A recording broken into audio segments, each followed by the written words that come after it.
it's Evie with Something Latina, and we're joined today by best-selling and award-winning author Alexis Daria. Thank you so much for taking time to chat with us, Alexis. Thank you so much for having me. I'm excited to chat with you. So tell us a bit about your journey to becoming a published author. Did you always love romance novels? Did you know you always wanted to write? Tell us your story. I mean, I have always been a big reader, so that has been sort of a constant. And I started writing, just like little stories when I was in middle school. And then that just kind of never stopped. And then when I was in my early 30s, I thought, okay, let me actually take this seriously and see what happens. Because I'd been writing a lot, but I'd never finished anything. And the year that I turned 30, that was the first time that I reached the end on a manuscript. And it was also my first romance novel. And I was like, okay, I want to do this again And and so keep grateful going. that you did. Yeah, because love your books, love all your stories. Thank And you. you recently completed your first ever book tour, which Felicidades. What was that like? Gracias. Yeah.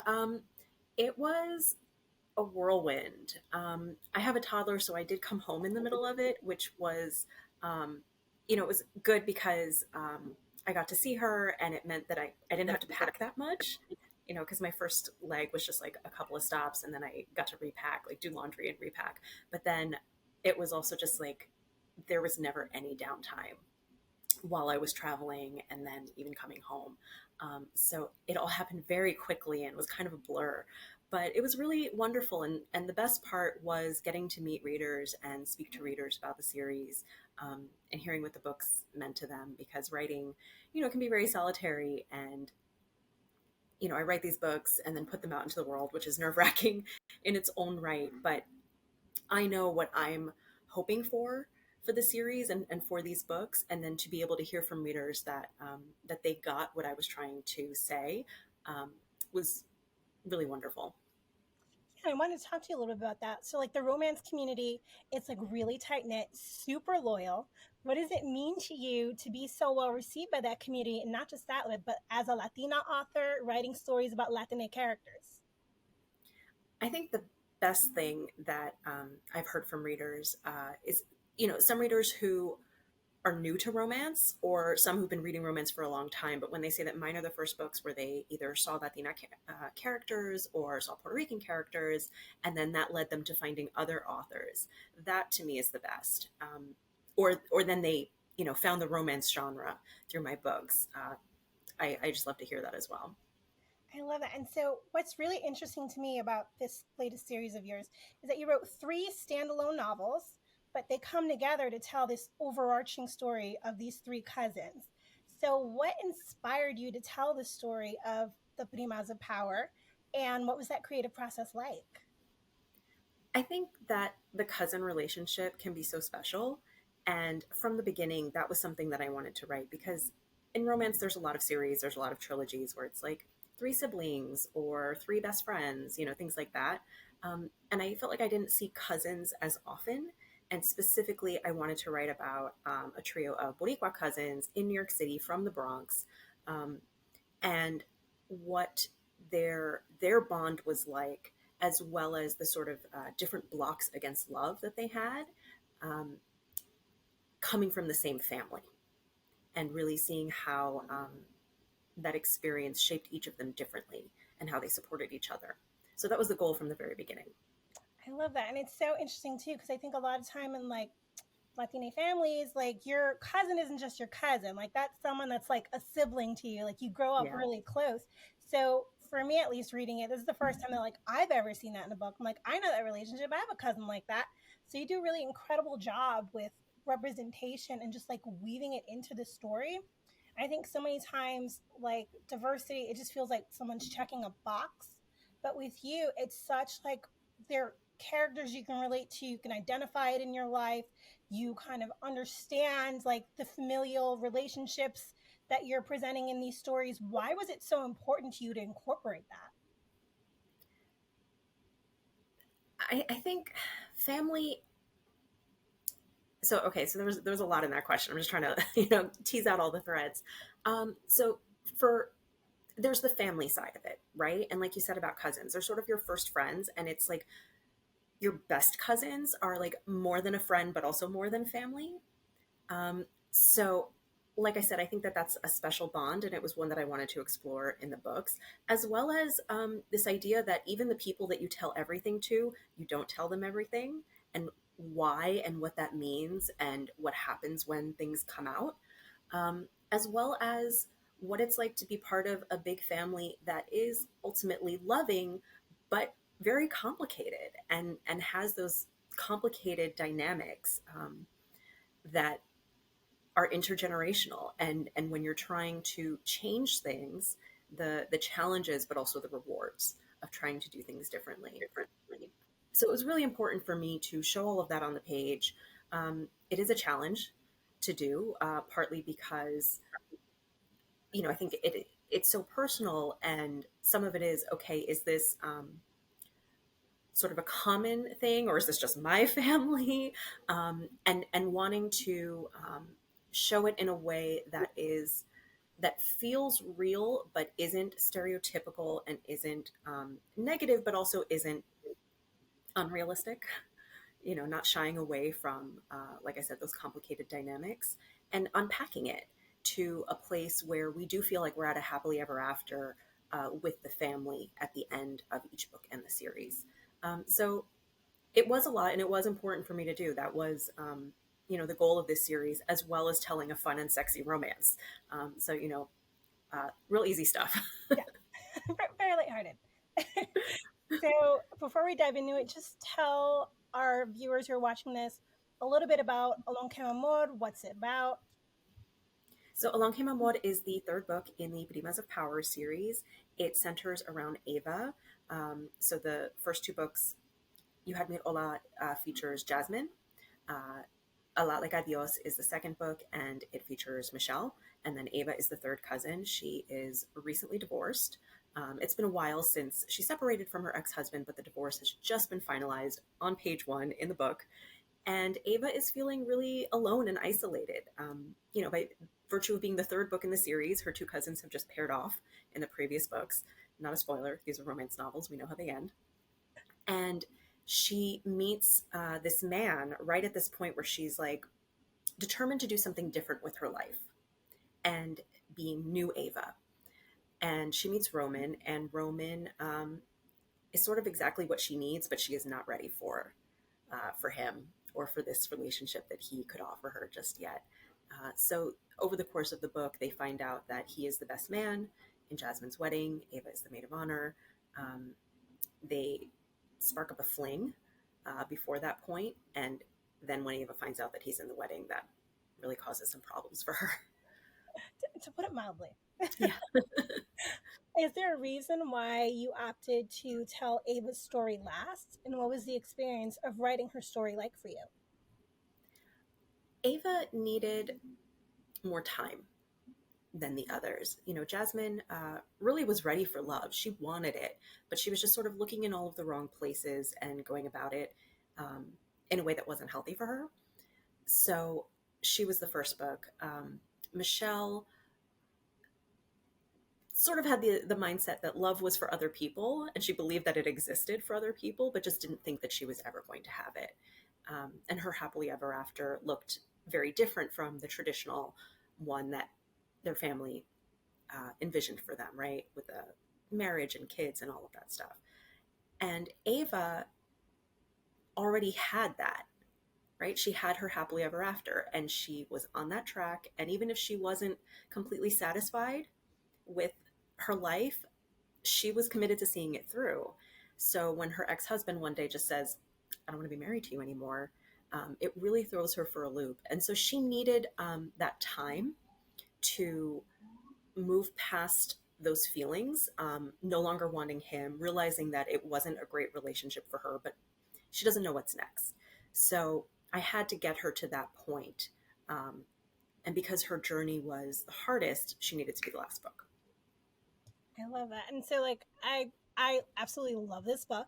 Ever since I read an advanced copy review, I'm like, I have to talk to Lex about this book. Like, I'm dying to talk about this. So, what really struck me is as I was reading it, like, yes, it is this beautiful love story about like that second chance at love. It's got spicy scenes, which is everything you need from a romance novel. But as I was reading it, I was like, did she just write a book about the impacts of generational trauma? And it's something that I've never seen in a romance novel before. And you really use Ava to show the impact of how you have like the chismosas in the family and how that can impact you, on how like those cutting remarks from like abuela or tia, because every Latino, every Latina can relate to like that family member that just says something and they think they mean well, but it's like super hurtful, like Yeah, what they it's just really mean. mean. Like we have those mean nicknames for each other. And it's like you wrote about how all of these things can impact a person and in turn impact their relationships. Why was that the story you chose to tell? And also, thank you. Well, thank you, and you're welcome. I think it was something that I personally needed to talk about. It's something that I have seen so much for myself and for my family members and my friends. And it's stuff that we talk about all the time, right? You just get to be talking with your friends and it's like, oh my God, my mom said this and my grandmother said this thing. And they're like, oh yeah, my aunt did this other thing, you know, and you just kind of laugh it off. But it really does hurt. And I think it sinks in ways that we don't really recognize. And it plays out in our life in different ways. Um, so it was a really hard book to write. It took me a very long time.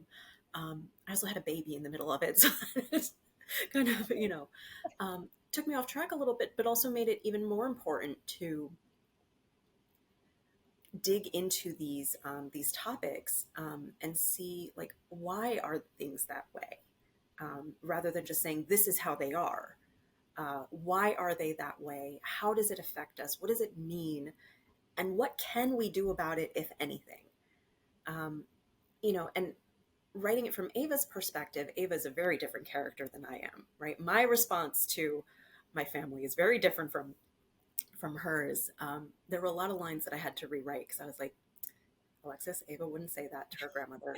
You would, but she's not going to. Um, so I think it was very cathartic for me, and I wanted to write scenes that would be cathartic for the character and also for the reader. Because I think we have those times where we're like, oh, I wish I could just say what I'm really thinking here. But of course, Ava is like she's the sweet one, right? So she does say it with love because she does love her family. She doesn't want to completely break away from them. Um, Originally, the ending of the book was much longer. I wrote like pretty much every family member that Ava has a cathartic moment with was like a full chapter on its own. Um, and the story just was getting away from me. And I was like, okay, I have to like condense all of this. But still wanting it to feel like it was enough for you as the reader, for Ava as the character, for their romance, but really keeping it on the romance. So it was really tough, but by the time it was done, it was just very rewarding. And hopefully that is how it feels for people reading it. Yeah, I mean, I can only speak for myself, and I would say it was a very cathartic experience to like see Ava go through that journey through the story and having her appear as a character in the other books too. Like you do a really good job of making it all like come full circle. So kudos for that. Thank you. So, there aren't many Latina and Latina authors in publishing. We only make up about like 7%. What advice would you have for any Latinas who are looking to get into writing, to becoming an author, if any? Well, I think I I didn't know that statistic. I It is higher than I guess I would have thought, but still very low, right? I think one of the things I think is great is that there are a lot more Latina romance authors now than when I was starting out, right? Um, and I think that's wonderful, and I think that there have been more opportunities in traditional publishing to at least get the book deal. Beyond that, in terms of marketing and stuff, you know, you never know how that's going to work out. But also with indie publishing, that has certainly opened the doors to us being able to tell more of our stories. But of course, there is lots of room for more, and that is the thing that I the advice that I would give, trusting that your story matters the way that you want to tell it. Um, Even if there is something similar out there already, that's okay, because A, there isn't enough yet. And B, if you look at how many stories out there are of like a small town with a guy who flips houses, right? That has never stopped anyone from writing yet another story about a guy who flips houses in a small town and like, the woman that he meets who's like the mayor or the rival or whatever it is, right? Um, so I think that is one of the things that I hear from people saying, like, it's held them back. Like, oh, so and so has already written a story about a quinceanera or whatever, right? Like, so what? Write yours anyway. It's going to be different. Um, and anyway, we need more stories like that, because probably, like, I'm thinking about quinceaneras just as the um, example. There's one in my book a lot like Adiós, but like I can only think of like a handful where they actually show up, and that's not enough, right? Um, so I guess that would be my advice. Don't let the fear that somebody might have already said something stop you, because your voice matters as well. Your story matters, and the way that you tell it will be different. And there are readers who want more than just one story. I love that advice. And speaking of new stories, you have a novella coming out in October called The Holiday Hookup List. What can you tell us about it? What can fans expect? So the Holiday Hookup List comes out on October 7th. It is very hot, very Christmassy novella set in New York City, where these two characters who were sort of rivals or enemies, nemesis in high school meet up around a decade later, and they create a sex pact basically for the 12 days leading up to Christmas. They're going to do one like very Christmas in New York thing and one sexy thing each day, because they're both alone for Christmas. They're both dealing with grief and really complicated feelings about family, um, because that's just my core story, I guess. Um, and yeah, it's wrapped up in a very tight little package. I love that and cannot wait to read it. Like some fun, festive, steamy reading for the holidays. Yeah, Thank you so much for your time, Alexis. It's been wonderful speaking with you. Everyone, go out and read Alon Amor, grab her books. You are going to love them. She's an amazing author. Thank thank you you so so much. much.